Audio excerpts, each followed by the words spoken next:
On the morning of the biggest business deal in Port Harcourt history, Emeka wakes up trapped behind a locked steel door. His phone is dead. His SIM card is gone. Miles away, his best friend Femi faces the investors alone and fails. They thought it was bad luck. They thought it was a mistake. But then they found the pictures, the timestamps, the double life. She played the perfect girlfriend to one. She played the fiery diva to the other. She pit two best friends against each other to steal their fortune. The trap is set. Watch to find out how she juggled two men in the same city. The mistake that exposed her dirty secret. The 15 million naira trick that broke her. Welcome to the Folktale Bestie, where we bring you the most intense African tales of love, betrayal, and redemption. If you enjoy heart-pounding drama, please hit that subscribe button to help our community grow. We can't do this without you. And don't be a stranger. Tell us in the comments, which country are you watching from today? Let's dive into the story. The fluorescent lights in the small office hummed with a low, steady buzz that seemed to match the pounding in Emeka's head. It was 9 p.m. in Transamati, the industrial heart of Port Harcourt, and the rest of the building was dark and silent. But inside the glass-walled room rented by Swift Move, the energy was electric. Emeka stared at the laptop screen, his eyes dry and red-rimmed. He hadn't slept properly in 2 days. His fingers hovered over the keyboard for a second, hesitating, before he finally pressed the enter key. He watched the progress bar load. 98%, 99%, 100%. A green checkmark appeared on the screen. "It's done," Emeka said, leaning back in his chair. The leather creaked loudly in the quiet room. The investor dashboard is live. No bugs. No crashes. Femi, who had been sitting on the edge of a desk scrolling anxiously through his phone, jumped up immediately. He smoothed out the wrinkles in his expensive suit, a habit he had developed recently. "Are you serious? You checked the payment gateway? What about the location tracking for the drivers?" "I checked everything, Femi." 3 times, Emeka replied, rubbing his face with both hands. "The system is solid. We are ready for Tuesday." Femi let out a loud shout of victory, clapping his hands together. 300 million naira. "Emeka, do you understand what we have done? We are not just local developers anymore. We are about to be the biggest tech founders in the South-South." He walked over to the whiteboard, which was covered in diagrams and numbers, and slapped it with his palm. "They said we couldn't do it from Port Harcourt. They said we had to move to Lagos to make it big. But look at us. We stayed here, in the trenches, and we built something worth 300 million. Emeka smiled tiredly. He didn't have Femi's explosive energy. For Emeka, this wasn't just about the glory, it was about relief. It was about ending the years of struggle. He thought back to their days at Rivers State University, sharing a tiny room in a hostel that smelled of damp clothes and kerosene. He remembered the nights they couldn't afford a generator to charge their laptops, forcing them to code at business centers until the owners kicked them out. "It's been a long road, brother," Emeka said quietly. "I just want to sign the papers. I want to know that I never have to borrow money for rent again." "Rent?" Femi laughed, shaking his head. "Bro, after Tuesday you can buy the whole building. You need to dream bigger. I'm already looking at a G-Wagon. A black one. Tinted." In the corner of the room, Tamara was quietly tidying up the remains of their dinner. Take-out packs of rice and empty water bottles. She moved efficiently, trying not to disturb their moment, but her eyes kept drifting to Emeka. She had been with them for 2 years, managing their schedules, handling the angry drivers, and keeping the office running when they couldn't pay her full salary. "Sir," Tamara spoke up softly, holding a trash bag. "You really need to go home. You look like you're about to collapse. The code is done. The money isn't running away." Emeka looked at her and softened. "You're right, Tamara. You should go home too. It's late to be out in Transamati without a car." "I'll take a drop," she said, shrugging. "Don't worry about me. Just make sure you rest." Femi checked his gold wristwatch and smirked. "Rest? No. Emeka might go and sleep, but tonight is for celebration. I have plans." He began packing his briefcase with an exaggerated swagger. "I'm meeting her tonight. The future Mrs. Femi." Emeka chuckled as he shut down his laptop. "The fiery one? The one who made you buy that expensive cologne. She has high standards, Emeka. She challenges me," Femi said, spraying that very same cologne on his neck. "She's a woman of class. She demands the best because she knows her worth. We are going to Casablanca Club. I'm going to pop bottles until she understands that her boyfriend is a made man." Emeka shook his head, amused. That sounds like stress, man. I prefer my own situation. My woman sent me a text an hour ago. She cooked. She just wants me to come over, eat, and sleep. That is peace. Peace is boring, Femi teased, heading for the door. I need fire. I need a woman who keeps me on my toes. You'll burn out with all that fire, Emeka warned, grabbing his car keys. Give me peace any day. Tamara watched them banter. She knew both of them better than they realized. She knew Femi liked the chase, the flash, the noise. She knew Emeka wanted stability and care. It hurt her slightly to hear Emeka talk about this peaceful woman with such affection, but she swallowed the feeling. Good night, sirs, Tamara said, locking the office door behind them. The two friends walked out into the humid night air. The security guard waved at them as they approached their cars. See you tomorrow, Emeka. Don't let peace make you late for work, Femi shouted as he unlocked his car. And don't let fire spend all your money before we even sign the deal, Emeka shot back, laughing. They got into their separate vehicles and drove out of the compound. At the junction, Femi turned left toward the GRA, humming a high-life tune, thinking about how impressed his girlfriend would be when he told her the valuation. Emeka turned his car onto the same road, merging into traffic a few cars behind Femi, thinking about how relieved his girlfriend would be that his hard work had paid off. They drove down the same arterial road, past the same streetlights, heading toward the exact same luxury apartment complex in New GRA. Emeka's phone buzzed on the passenger seat. Text from Anita. Baby, the door is open. I'm waiting for you. Come and rest. Femi's phone buzzed on his dashboard. Text from Anita. If you're not here in 10 minutes, I'm leaving without you. Look sharp. 2 different texts. 2 different tones. 1 woman. Emeka smiled, thinking he was the lucky one. Femi smirked, thinking he was the lucky one. Neither saw the other's car. Neither knew that the 300 million naira they were celebrating was already being spent in the mind of the woman waiting for them both. The trap was set, and the boys from Port Harcourt were driving straight into it. The tires of Emeka's Corolla crunched softly on the gravel driveway of the Emerald Court apartments in New GRA. He parked in his usual spot, tucked away near the generator house where the shadows were deep. He checked his rearview mirror, smoothing his hair, trying to look presentable. He was exhausted, his bones aching from the marathon coding session, but the thought of Anita's smile, the promise of her quiet comfort, was enough to keep him moving. He stepped out, locking the car with a quiet beep, and slipped through the back entrance reserved for residents, avoiding the main lobby. 10 minutes later, Femi's sleek Camry pulled up to the main gate. He honked twice, short, arrogant bursts of sound. The security guard, who had received a generous tip from Femi last week, saluted sharply and buzzed him in. Femi drove straight to the front entrance, parking directly under the bright security lights.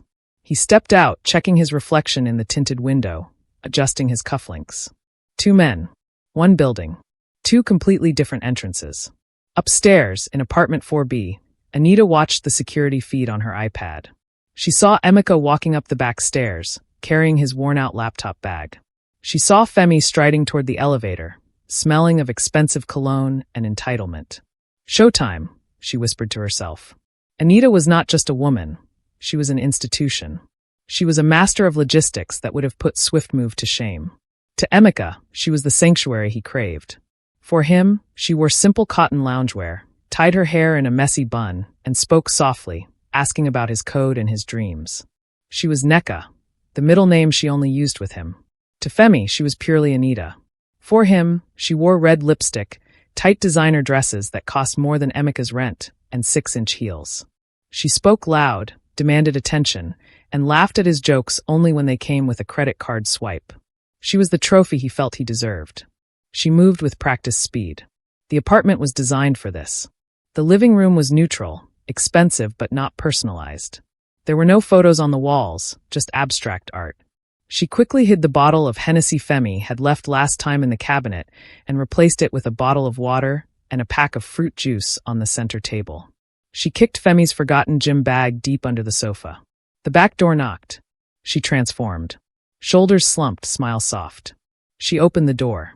Baby, she cooed, pulling Emeka into a hug. He smelled of sweat and hard work. You look so tired. It's done, babe. We finished it. Emeka sighed into her neck, the tension leaving his body. I knew you would, she kissed his cheek. I made pepper soup. It's on the stove. You eat, then you shower, then you sleep. I'll rub your feet. She led him to the guest bedroom, which Emeka thought was their bedroom when he stayed over because the AC in the master broke months ago. I have a headache, baby, she lied effortlessly. I'm going to take some Panadol and lay down in the other room for a bit so I don't disturb your sleep. You need total quiet. You're the best, babe, Emeka mumbled, already half asleep as he sat on the bed. I don't know what I'd do without you. Just rest, she soothed, closing the door. As soon as the latch clicked, her demeanor shifted. She rushed to the master bedroom. Off came the cotton robe. On went the black dress she had laid out on the bed. She touched up her makeup in 30 seconds flat, a skill honed by years of double dating in Lagos before moving to Port Harcourt. Her phone buzzed. Femi. Text. I'm at the door. Open up before I break it down with my handsomeness. She rolled her eyes but smirked. She checked the hallway. Silence from Emeka's room. She sprayed a heavy dose of perfume to mask any lingering scent of Emeka's sweat or the pepper soup. She opened the front door. There she is. Femi boomed, holding a bottle of champagne. The Queen of the Coast. Shuh. Anita hissed, pulling him inside and checking the hallway. My landlord is complaining about noise. Keep it down. Landlord? I'll buy the building and evict him. Femi laughed, grabbing her waist. You look dangerous tonight, Anita. I like it.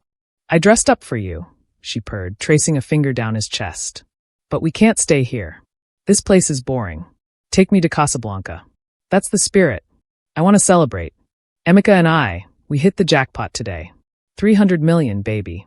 Anita's eyes widened, genuine greed flickering for a second. 300 million? Femi, that is amazing.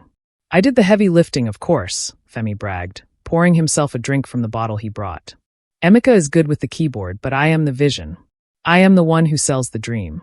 Anita smiled, hiding her contempt.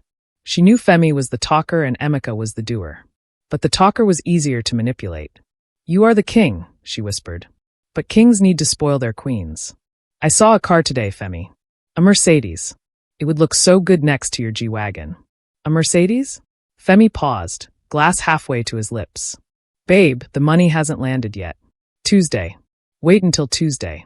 Tuesday is so far, she pouted, pulling away. But fine. Let's go. I don't want to sit here. She needed to get him out. Emeka was a deep sleeper, but Femi was loud. If Femi shouted too much, or if Emeka woke up to use the bathroom, the game was over. Let's go, Femi agreed, putting the bottle down. But wait, I left my gym bag here last time. Under the sofa. Anita's heart skipped a beat. She had kicked it further back, but it was still there. If he bent down. I moved it, she said quickly. It's in the car already. I put it in my boot so I could give it to you. Efficiency. I love it. Femi kissed her hard. They walked out the front door. As Femi locked it, Anita glanced at the closed door of the guest room down the hall. Emeka was in there, dreaming of a future with her. Femi was beside her, planning a future with her. She checked her purse. 2 phones. 2 SIM cards. 2 lives. Why choose one millionaire? She whispered under her breath as the elevator doors slid shut. When you can control 2? The elevator descended, taking her away from the man who loved her soul, and toward the man who loved her body, while she loved only the bank alerts they would both soon provide. The morning sun filtered through the heavy curtains of the guest room, casting long, dusty beams of light across the bed where Emeka lay. He stirred, his body heavy from the deep sleep induced by the pepper soup and exhaustion, but his mind snapped awake instantly. It was Tuesday. The Tuesday. He sat up, his heart already pounding a rhythm of anticipation against his ribs. Today, at 9 a.m., inside the polished conference room of the Hotel Presidential near the Air Force Base, he and Femi were going to change their lives forever. 300 million naira. The number floated in his mind like a holy scripture. He grabbed his wrist, 7 a.m. Perfect. He had 2 hours. He needed to rush back to his place in Woji, shower, change into his only good suit, the navy blue one he bought for his sister's wedding, and meet Femi at the hotel lobby by 8:30 a.m. to prep. Anita, he called out, his voice raspy. He stretched, expecting to smell frying plantains or hear the hum of the TV. Silence. The apartment was dead quiet. The air was stale, the AC having been turned off sometime in the night. Babe. Emeka swung his legs off the bed and walked to the door. He turned the handle. It didn't budge. He frowned, twisting it harder. Anita, stop playing. I need to go. Still nothing. He jiggled the handle violently. It wasn't just stuck. The deadbolt had been thrown from the outside. A cold prickle of unease started at the base of his neck. Anita must have left early for the market or the salon and locked him in by mistake. It was a stupid, careless mistake, but fixable. He turned back to the bedside table to grab his phone. He would call her, tell her to rush back, or tell her to call the security guard to open the door with the master key. He pressed the power button. The screen lit up. No service. Emeka blinked. He walked to the window, holding the phone up. Emergency calls only. Network is messing up today of all days, he muttered, frustration rising. He tried to toggle airplane mode on and off. Nothing. He restarted the phone. The logo spun, the phone booted up, and the message remained. Then he noticed something. The small icon at the top right corner didn't just show 0 bars. It showed a small X where the SIM card status should be. His stomach dropped. His hands, usually so steady when coding complex algorithms, began to shake. He popped the case off his phone and used his earring stud, which he kept on the nightstand, to eject the SIM tray. Empty. The tiny plastic tray stared back at him, hollow and mocking. No, Emeka whispered, the word barely escaping his throat. No, no, no. This wasn't a mistake. You don't accidentally lock a steel security door from the outside. You don't accidentally open a phone and remove a SIM card while a man sleeps. Panic, raw and primal, exploded in his chest. He ran to the window.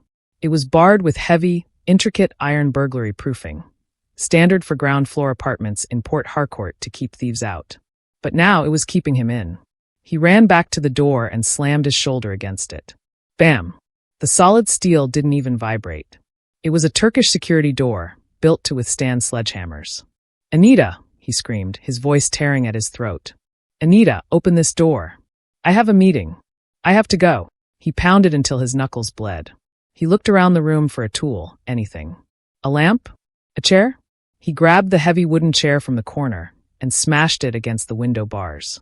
The wood splintered. The iron bars remained unmoved. He was trapped. A prisoner in the home of the woman he thought was his peace. Outside, the morning air was crisp. The birds were singing in the manicured gardens of Emerald Court. Anita sat in the driver's seat of her Toyota, the engine idling softly. She adjusted the rearview mirror, checking her flawless makeup. Her lips were painted a deep blood red.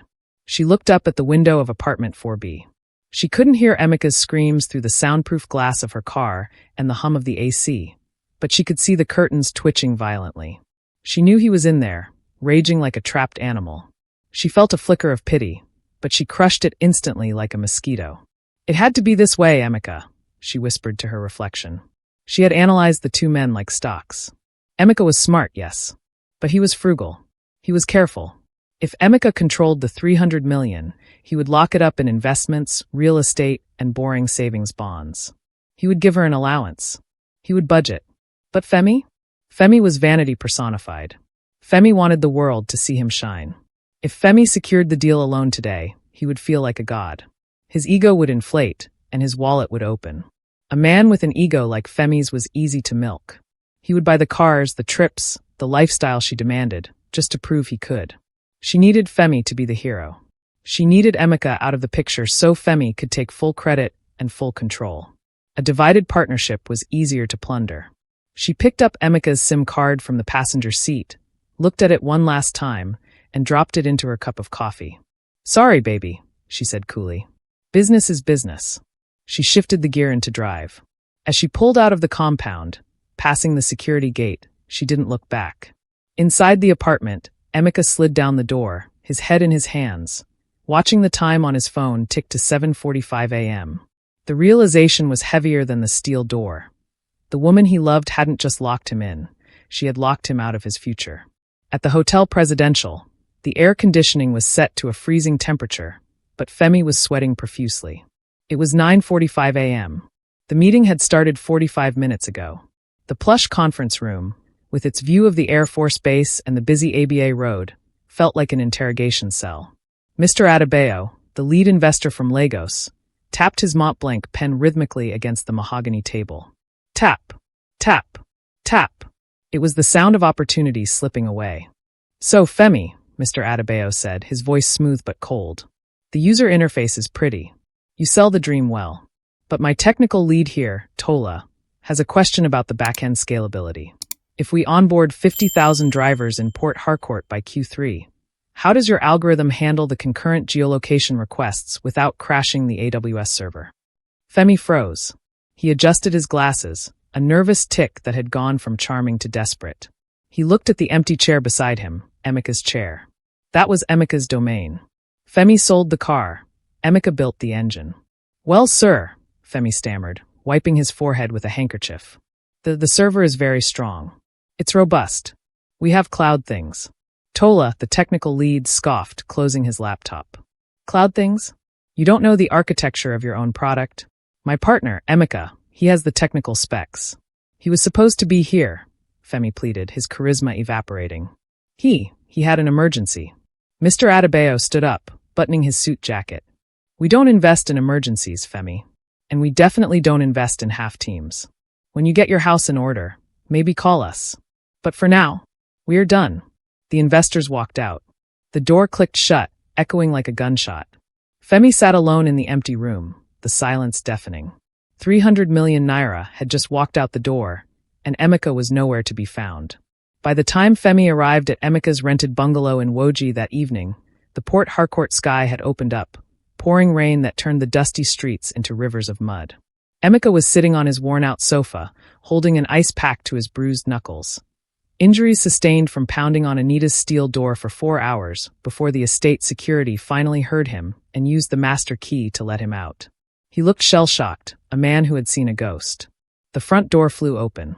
It wasn't a knock, it was a breach. Femi stood in the doorway, soaked to the bone, water dripping from his expensive suit onto the cheap rug. His eyes were red, not just from tears, but from a rage so pure it looked like madness. You, Femi whispered, the word heavy with venom. You destroyed us. Emeka stood up, his legs shaking. Femi, listen to me. I was. Shut up. Femi roared, storming into the room.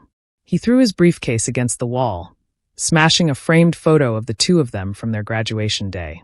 I stood there like a fool, Emeka. A fool. Tola asked me about server nodes, and I was talking about cloud things. They laughed at me. Mr. Adebayo walked out. The deal is dead. I was locked in. Emeka shouted back, his voice cracking. I was at Anita's house. The door was locked from the outside. She took my SIM card. I couldn't call. I couldn't leave. Femi froze, then let out a bitter, incredulous laugh. Locked in? That is your excuse? You missed a 300 million Naira meeting because a girl locked the door? Who locked you? Your spirit wife? Or did you just oversleep because you were too busy playing house? I am telling you the truth.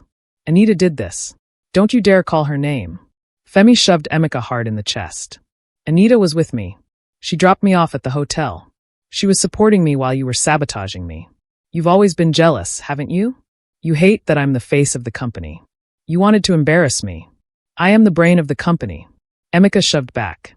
Without me, you are just a salesman in a cheap suit. The dam broke.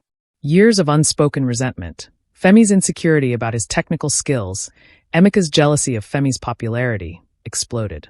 Femi swung a wild right hook. It connected with Emeka's jaw. Emeka tackled him, and they crashed onto the center table, shattering it.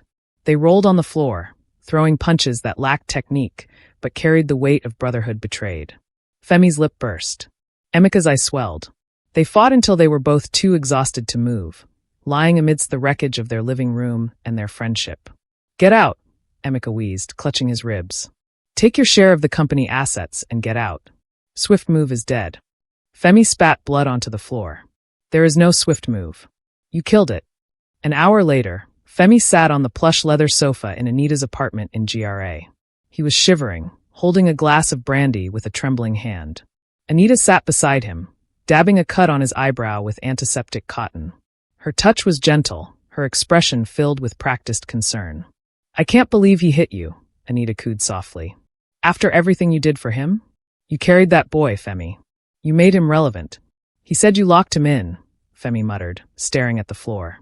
Anita paused, her hand hovering for a fraction of a second before she laughed, a soft, sad sound. Me? Femi, I was with you. I dropped you off. Does he think I'm a witch? He's just looking for someone to blame for his laziness. He couldn't handle the pressure, so he choked. And now he wants to drag you down with him. She leaned in close, her perfume filling his senses, drowning out the logic. She kissed his bruised cheek. "He was never on your level, baby," she whispered, the poison sweet on her tongue. "You are the visionary. You don't need Emeka. We can do this without him. You can build something bigger, and you don't need to share the millions with a deadweight." Femi looked at her. He saw the loyalty he thought Emeka lacked. He saw a partner. He nodded slowly, the brotherhood finally turning to ash in his heart. "You're right," Femi said, his voice hardening. "I don't need him." Anita smiled, hiding her triumph. Step 1 was complete. The brothers were enemies. Now the real harvest could begin. The neon sign of the Cool Breeze spot in Woji flickered with a dying buzz, casting a sickly green light over the plastic tables. It had been 2 weeks since the fight. 2 weeks since the partnership dissolved. 2 weeks since the dream of 300 million naira evaporated into the humid Port Harcourt air. Emeka sat alone at a corner table, his fingers tracing the condensation on a warm bottle of trophy lager. He hadn't touched his laptop in 14 days. The bruising on his face had faded to a sickly yellow, but the hollow look in his eyes remained fresh. He watched the street traffic, Kiki Napeps weaving through potholes, tired workers heading home. He felt like a ghost haunting his own life. The plastic chair opposite him scraped loudly against the concrete floor. Emeka didn't look up. He assumed it was a beggar or a drunk seeking company. "I don't have change," he muttered. "I don't want your change, Emeka. I just want a drink." The voice was familiar, but stripped of its usual boom and bravado. Emeka looked up. Femi sat there. The transformation was startling. The crisp, Italian-cut suits were gone, replaced by a wrinkled polo shirt and jeans. His signature glasses were smudged. He looked less like a tech mogul and more like a man who had lost a fight with gravity. He signaled the waitress for a beer. Not champagne, not brandy, but a cheap beer. For a long time, neither spoke. The silence stretched between them, heavy with the memory of punches thrown and insults screamed. They were two captains who had gone down with their ship, now washing up on the same shore. Femi took a long, desperate swig of his drink. He wiped his mouth with the back of his hand and stared at the table. "She is demanding a car," Femi muttered, his voice low and bitter. Emeka scoffed, looking away. "I don't care about your problems, Femi. Go tell your investors." "There are no investors, you idiot," Femi snapped, but there was no heat in it. Just exhaustion. "And I can't tell them that. I have to keep up appearances. Anita, she says if I really loved her, if I was really a big man, I would buy her a Mercedes GLK. 12 million naira.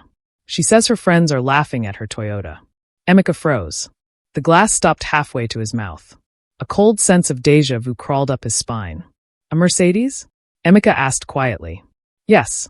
She sent me the link to the dealer in GRA. Femi rubbed his temples. "She's relentless, Emeka. High maintenance. But when she's sweet, God, she's sweet. She calls me her king. But this pressure, she has this way of looking at you, twisting that silver bracelet on her wrist." Emeka set his bottle down. The sound was a sharp clack on the plastic table. "Does she have a tattoo?" Emeka asked. His voice was barely a whisper. "On her inner left wrist. A small butterfly." Femi stopped rubbing his temples. He turned his head slowly, his neck creaking. He squinted at Emeka, confusion warring with defensiveness. "How do you know about the tattoo?" Femi asked. "I never told you that. Does she live in Emerald Court? Apartment 4B? Emeka pressed, his heart hammering against his ribs like a trapped bird. "Does she have a scar on her left eyebrow that she covers with makeup?" Femi's mouth opened, but no sound came out. The color drained from his face, leaving him ashen. "She told me she got the scar falling off a bicycle when she was 6, Femi whispered. "She told me she got it fighting a boy in primary school who stole her lunch," Emeka replied. The silence that descended on the table was deafening. It drowned out the Afrobeats blasting from the speakers. It drowned out the traffic. It was the silence of a world shattering. Slowly, with trembling hands, Emeka reached into his pocket and pulled out his phone. He unlocked it and opened his gallery. He navigated to a folder named Neka. He slid the phone across the table. Femi looked down. There was a photo of Anita, no Neka, wearing a simple house robe, cooking jollof rice in a kitchen Femi recognized instantly. It was the same kitchen where he drank expensive brandy. The timestamp, Tuesday, 8 p.m. Femi swallowed hard. He pulled out his own phone. He opened a folder named Queen. He placed his phone next to Emeka's. There was a photo of Anita, wearing a stunning red dress, holding a glass of champagne, sitting in the passenger seat of Femi's Camry. The timestamp, Tuesday, 9:30 p.m. They scrolled. Emika's phone. Sunday, 2 p.m. Watching movies with Babe. Anita is asleep on Emika's chest. Femi's phone. Sunday, 6 p.m. Dinner at Asia Town. Anita is feeding Femi a spring roll. Same woman. Same eyes. Same tattoo. Two different lives woven into a single, catastrophic web. Femi stared at the phones, his breathing becoming shallow and rapid. She was with me when I was pitching. She told me you were jealous. She told me to cut you off. She locked me in, Femi, Emika said, the rage returning, but this time it wasn't directed at his friend. It was a cold, sharp clarity. It wasn't an accident. She took my SIM card. She knew about the meeting. She knew if I didn't show up, we would fail. Why? Femi whispered, tears of humiliation welling in his eyes. Why destroy the deal? If we got the 300 million, she would have been rich too. Because she didn't want us to succeed together, Emika realized, the puzzle pieces slamming into place. Divide and conquer. If we are united, we are strong. If we are fighting, we are weak. She wanted you to get the money alone, so she could milk you dry without me asking questions about the accounts. And she wanted me out of the way. Femi looked at the photo of the woman he was about to buy a car for. The woman he had destroyed his brotherhood for. We were pawns, Femi said, his voice shaking. We thought we were players, Emika. But we were just ATMs. Emika looked at Femi, really looked at him, and saw the shared pain. The rivalry evaporated. The tech genius and the salesman were gone. All that was left were two men who had been played for fools by the same master strategist. Emika reached out and took his beer. He raised the bottle. To the Garden City, Emika said, his voice hard as steel. Where the love is fake, but the lessons are real. Femi picked up his bottle. His hand stopped shaking. His eyes hardened. She wants a car, Emika. She wants a Mercedes. I think, Emika said, a dangerous plan beginning to form in his mind. We should give her exactly what she deserves. The plastic table between them, once a barrier of silence and resentment, was now a war room. The revelation had sucked the oxygen out of the conversation, leaving behind a cold, hard clarity that settled over Emika and Femi like a second skin. Emika picked up his phone, locking the screen. The image of Anita cooking in his kitchen vanished, but the memory of her betrayal burned brighter than ever. She played us against each other, Emika said, his voice trembling not with sadness, but with a refined, crystalline rage. She knew my insecurities. She knew your ego. She pressed the buttons like a developer testing for bugs, and we crashed exactly when she wanted us to. Femi wiped his mouth with a napkin, staring at the condensation on his beer bottle. The humiliation was a bitter pill, but Femi was a survivor. He sat up straighter, the slump of defeat vanishing. The face of Swiftmove was booting back up. She cost us 300 million naira, Femi said, his voice dropping to a low growl. That is not just heartbreak, Emika. That is criminal. That is generational wealth she stole from us because she wanted to control the purse strings. She thinks she won, Emika murmured. She thinks I'm broken in Woji, and you are her puppet in GRA. She thinks the house is divided. And a house divided against itself cannot stand. Femi finished the proverb, looking Emika dead in the eye. But if we rebuild the foundation, if we unite, it becomes a fortress. Femi reached out his hand across the table. It was the same hand that had punched Emika 2 weeks ago. Now it was open, offering a truce and a pact. Are you with me, brother? Femi asked. Not for the money. Not for the app. But for the principle. Do we let her walk away with our dignity? Emika looked at the hand. He thought about the sleepless nights coding. He thought about the shame of walking home after being locked in. He reached out and gripped Femi's hand firmly. We take it all back, Emika said.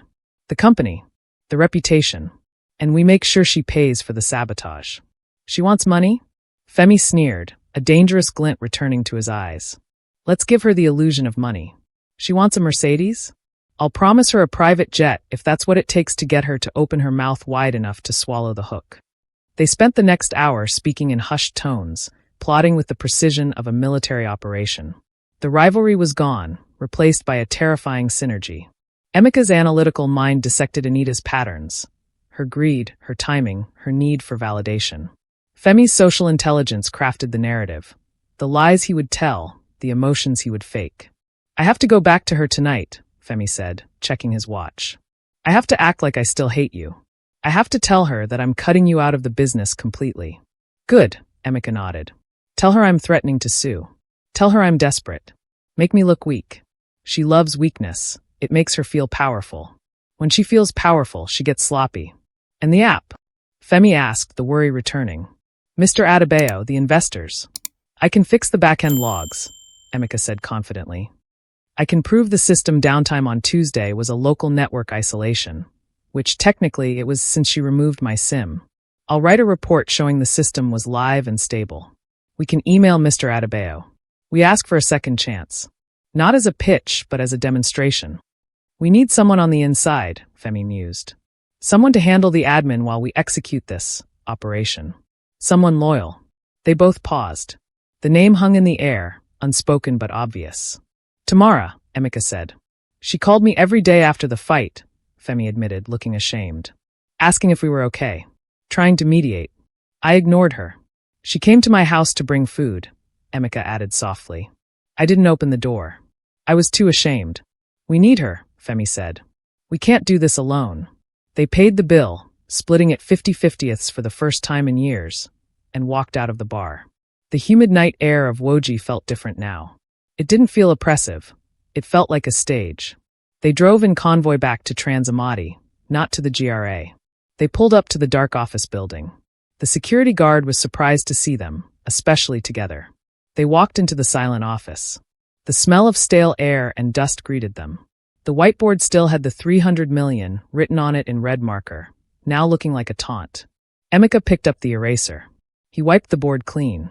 300 million is small thinking, Emeka said, uncapping a fresh black marker. He wrote a new number, 500 million. First, we secure the bag, Femi said, adjusting his glasses, looking every bit the shark he was meant to be. Then we take out the trash. He pulled out his phone and dialed Anita. He put it on speaker. Hello, baby. Anita's voice came through, sweet and cloying. Baby, Femi said, his voice cracking with fake emotion. I'm done with him. I saw Emeka today. I told him he's nothing. It's just us now. Me and you against the world. That's my king, Anita purred. I'm proud of you. Femi looked at Emeka. Emeka gave a thumbs up, his expression stone cold. I'm coming over, Femi said. We need to plan our future. And that car you wanted? Let's talk about it. Femi hung up. The alliance was sealed. The trap was set. And this time, the hunters were the ones holding the keys. The air in Anita's apartment smelled of expensive reed diffusers and victory. Or at least the illusion of it.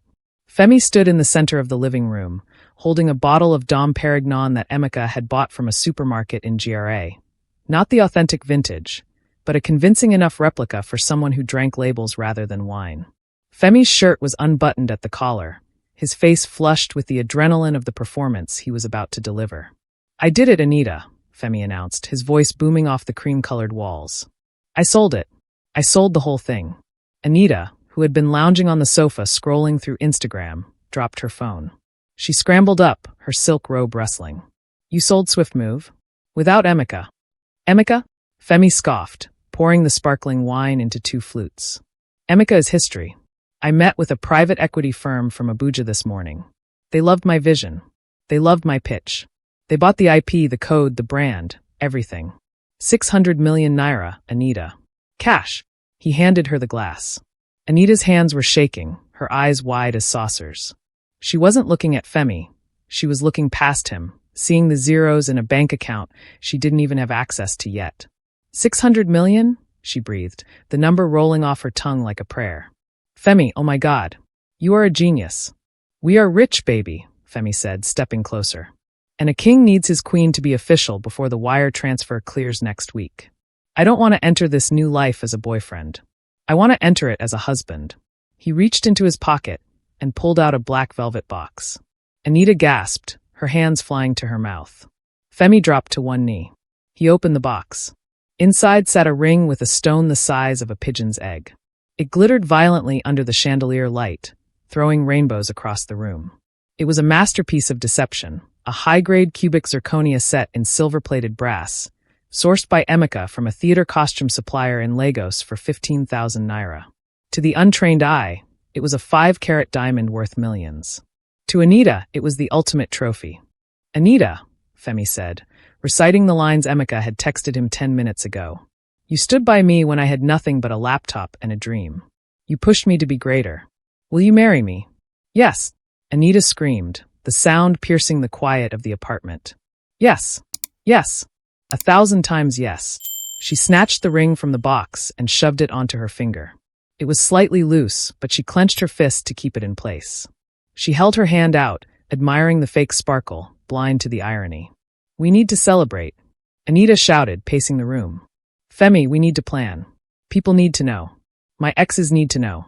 Your useless friend Emeka needs to know. Emeka is crying in Woji right now, Femi lied smoothly, standing up and brushing his knees. Let him cry. We have a wedding to plan. The wedding? Anita's eyes glazed over with manic focus. We can't do it at a hotel. Too small. We need the Aztec Arkham. No, the Obiwali Center. We need 500 guests. I want a gown from Vera Wong. I'll fly to Dubai to get it fitted. And the cake. Femi, the cake needs to be 6 tiers. Whatever you want, baby, Femi said, sipping his cheap wine. The money lands next week. But we need to book the vendors now to lock in the dates. You know how December in Port Harcourt is. I have savings, Anita said quickly, her mind racing. I can pay the deposits. When the 600 million lands, you pay me back double. No triple. Deal, Femi smirked. 5 miles away, in the dark office in Transamati, Emeka sat with his phone glowing in the dark. Incoming text from Femi. The Eagle has landed. She said yes. She is currently debating between a live band from Lagos or a DJ from London. She's already spending money she doesn't have. Emeka allowed himself a cold smile. He typed back. Reply. Good. Let her dream. Make sure the budget is insane. The higher she flies, the harder the fall. I'm with Tamara. We are rewriting the back end. The real investors are coming back to the table on Monday. Stay focused. Emeka looked up. Tamara was sitting across from him, illuminated by the blue light of the server rack. She was holding a clipboard, looking concerned. Sir, Tamara said softly. Are you sure about this? Femi is. He's playing a dangerous game. Femi is the actor, Tamara. He loves the spotlight, Emeka said, turning back to his screen. But Anita? She loves the script. She's so busy reading the lines we gave her, she doesn't realize she's the villain in her own story. She's posting it already, Tamara said, checking her phone. She just updated her WhatsApp status. He put a ring on it. Hashtag Mrs. Billionaire, hashtag Godwin. Emeka laughed, a dry, humorless sound. Godwin indeed. Keep the office lights off, Tamara. We work in the dark until the debt is paid. Back in GRA, Anita was on her 3rd glass of wine, creating a spreadsheet on her iPad. She had already listed a budget of 40 million naira for the reception alone. Baby, she called out to Femi, who was pretending to take a business call on the balcony. Should we buy a house in London or Houston? I think Houston is better for shopping. Femi lowered his phone. Why not both, babe? Why not both? Anita squealed with delight, typing Houston Mansion into her notes. She looked at the ring again. It shone so brightly, blinding her to the truth. The ring was fake. The money was fake. The love was fake. The only real thing in the room was the trap, and she had just said, I do to it. The countdown had begun. 7 days.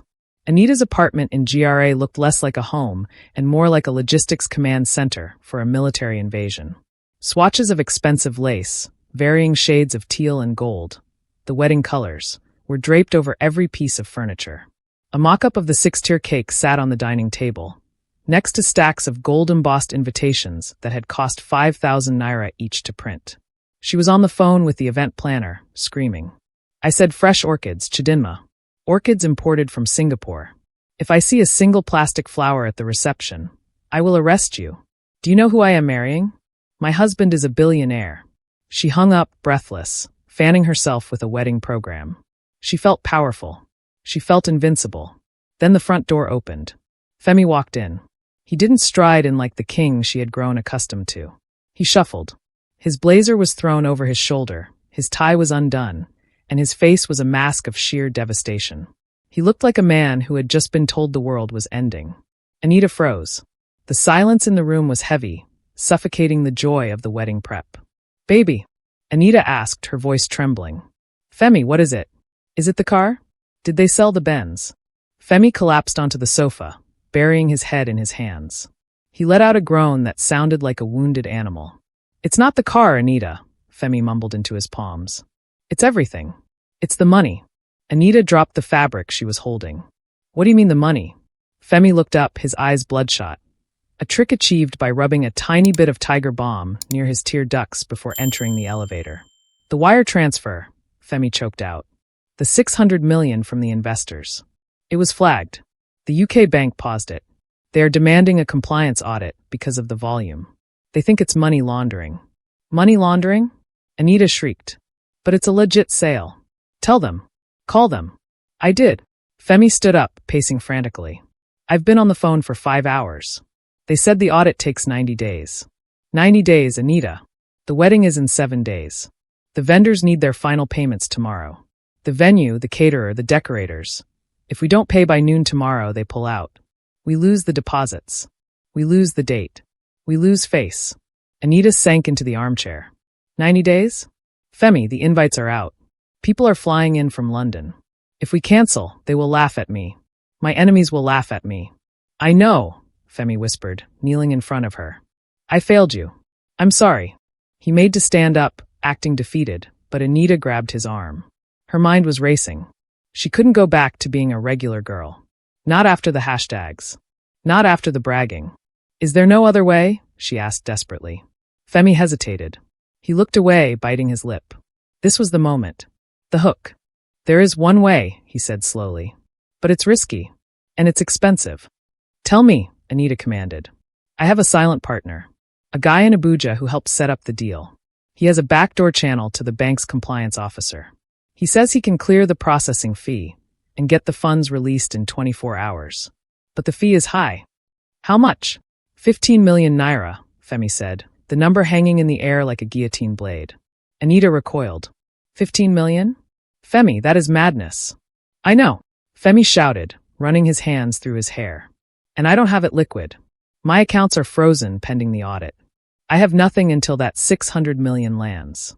If we don't pay the 15 million by tomorrow morning, the deal stalls, the wedding is cancelled, and we are broke. He looked at her, his eyes pleading. Anita, do you trust me? Anita stared at him. Her mind was a calculator. 15 million naira. That was exactly the amount sitting in her fixed deposit account. It was her life savings, money accumulated over 7 years of dating married men, skimming off budgets and runs. It was her safety net. I have 15 million, she whispered. Femi's eyes widened, feigning shock. You do? Anita, no. I can't ask you to do that. If I pay it, Anita said, her voice hardening with greed. The 600 million is unlocked in 24 hours? Yes. And the moment it lands, I transfer 50 million to you. No, 100 million. As a thank you. You saved the wedding, you saved the company. 100 million. The return on investment was astronomical. And the risk? It was Femi, the man who had just bought her a fake 5-carat diamond. The man who had sold a tech company.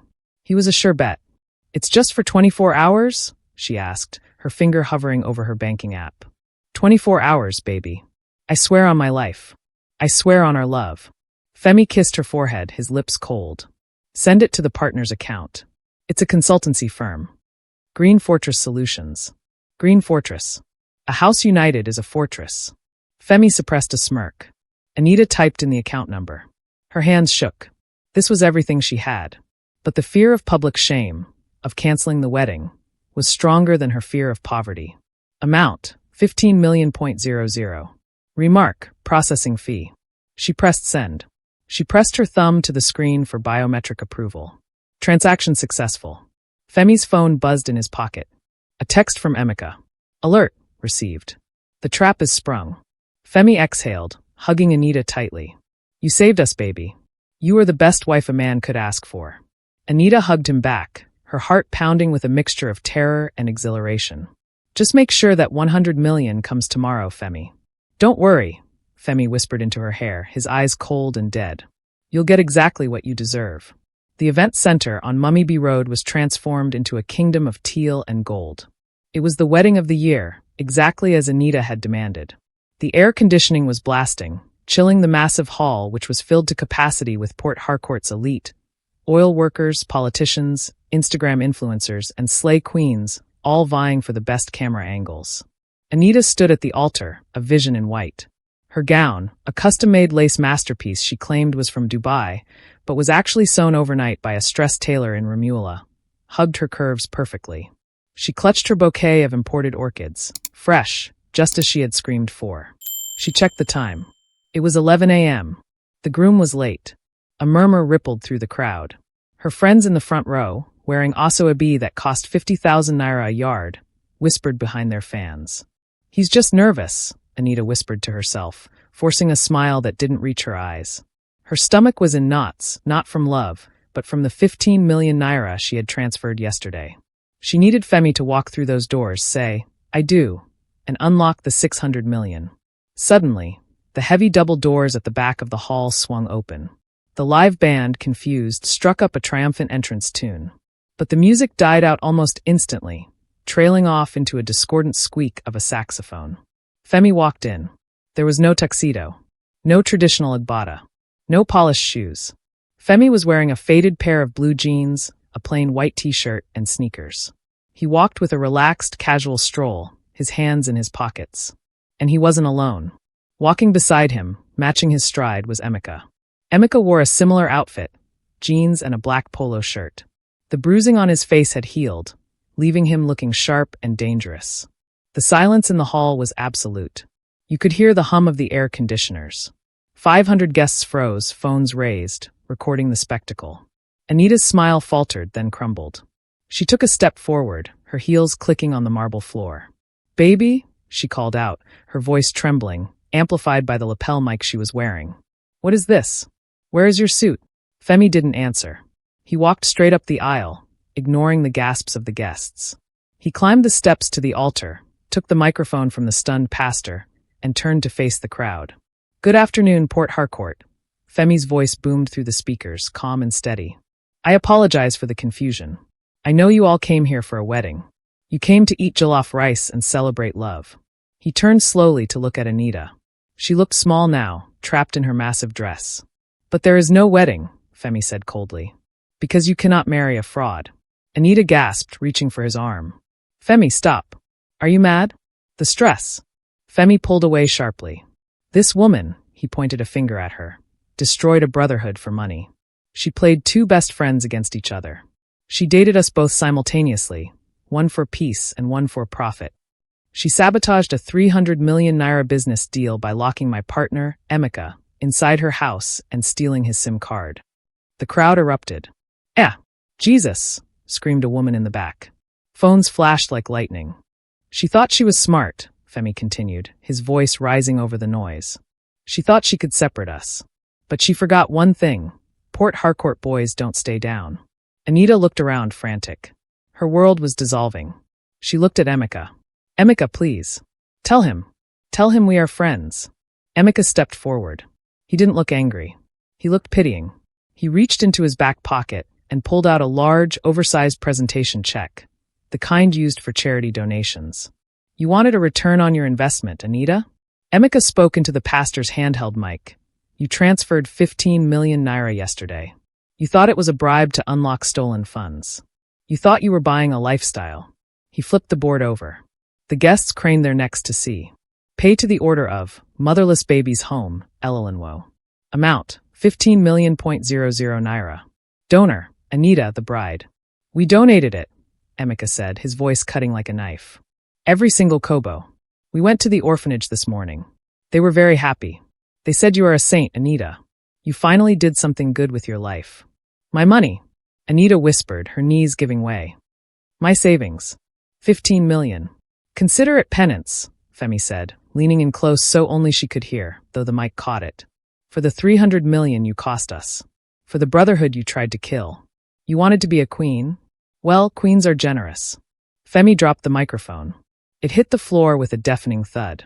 "Let's go, Emeka," Femi said. The two friends turned their backs on the altar. They walked back down the aisle, side by side, moving in perfect sync. Behind them, Anita collapsed onto the stage, burying her face in the expensive lace of her gown, wailing not for the loss of a husband, but for the loss of her greed. The guests didn't rush to comfort her. They rushed to upload the videos to Instagram.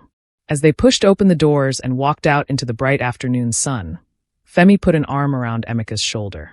"I think that went well," Femi said. "Very well," Emeka agreed. "Now let's go to the office. We have a real company to build." The silence that followed the chaos was the loudest sound Anita had ever heard.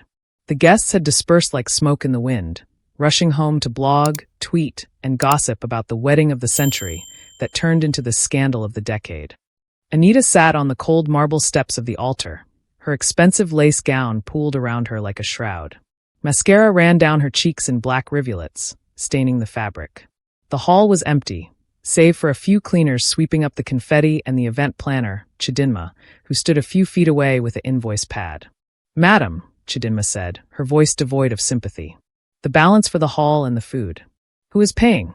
Anita looked up, her eyes hollow.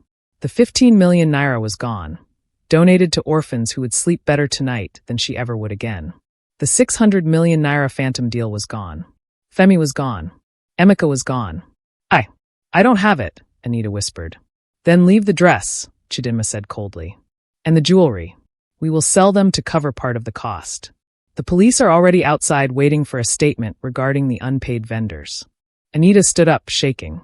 She stripped off the fake engagement ring, the cubic zirconia that had shone so bright, and let it drop to the floor. It didn't bounce, it just clattered dully, a piece of glass pretending to be a diamond. She walked out of the hall, not as a queen, but as a cautionary tale trending #1 on Twitter under the hashtag Garden City Gold Digger.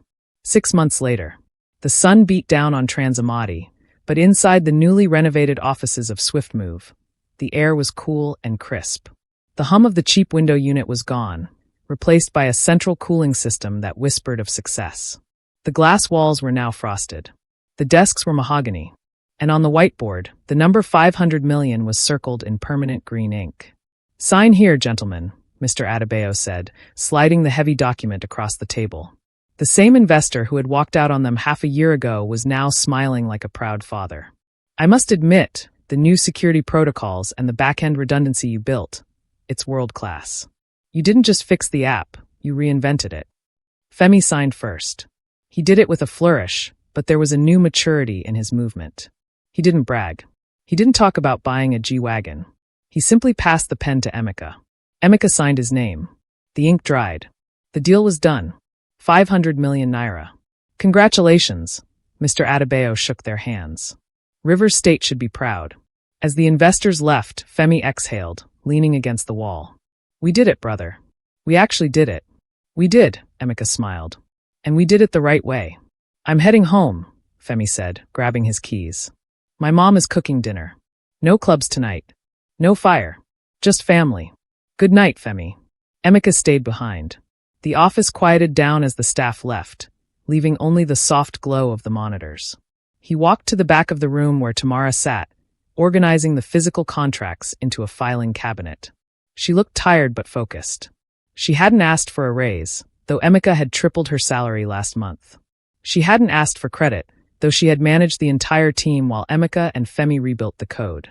"Tamara," Emeka said softly. She jumped slightly, turning around. "Oh, sir. I thought you left.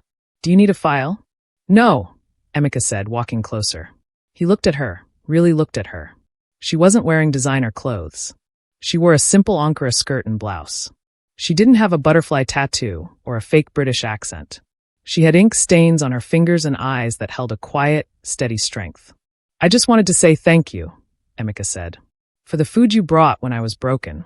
For the loyalty when we had nothing. For being real." Tamara blushed, looking down. "It's just my job, Emeka." "No," Emeka corrected her, dropping the sir. "It's character. And character is rare in this city."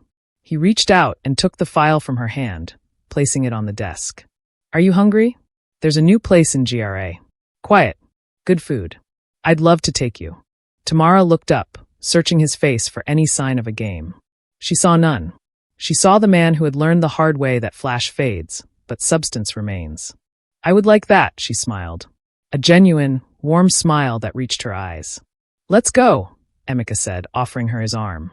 "My treat. Lagos." The humidity in Lagos was different from Port Harcourt.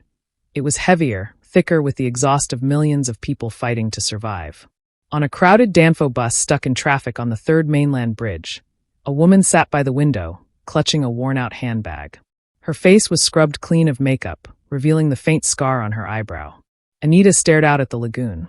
She was on her way to an interview for a receptionist job at a small hotel in Yaba. The pay was 40,000 naira a month. Her phone buzzed with a notification from a tech blog. She swiped it open out of habit.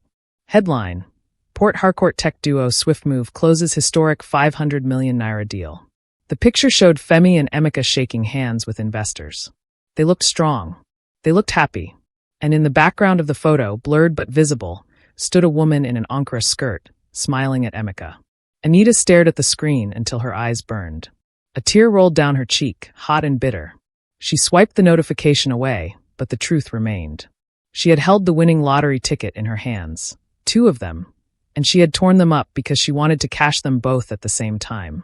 The bus conductor shouted, "Obalend! Obalend!" Anita wiped her face and looked forward. The road was long, the traffic was slow, and for the first time in her life, she understood the one law of the universe she had ignored. Karma doesn't wait for an invitation. It comes when you least expect it. She clutched her bag tighter. It was going to be a long ride. And that brings us to the end of this episode. From the heartbreak in Woji to the stunning revenge at the event center, Emeka and Femi's journey wasn't just about getting rich. It was about waking up. So, what can we take away from this story? This story is a powerful warning about the high cost of disunity and the danger of valuing packaging over substance. For partners and friends, remember that communication is security. Emeka and Femi didn't lose that initial 300 million naira because they lacked intelligence. They lost it because they kept secrets. If they had just spoken about their girlfriends earlier, the trap would have failed instantly. In business and friendship, silence is the enemy. Unity is profit. As rivals fighting over a woman, they were weak, broke, and easily manipulated. But the moment they shook hands and became allies again, they became invincible. Your team is your greatest asset. Never let an outsider break that bond. And finally, always choose substance over shine. Femi chased the flash of a high-maintenance lifestyle and almost lost everything. Emeka found the quiet strength of Tamara and found peace. Real value doesn't glitter, it stays. Thank you for watching this episode on the Folktale Bestie. If this story kept you on the edge of your seat, please like this video and subscribe to help us bring you more intense African tales. Question of the day: have you ever seen a friendship destroyed by a secret? Tell us your story in the comments below, and don't forget to tell us which country you are watching from. Until next time, stay united, stay sharp, and watch out for the traps. Bye for now.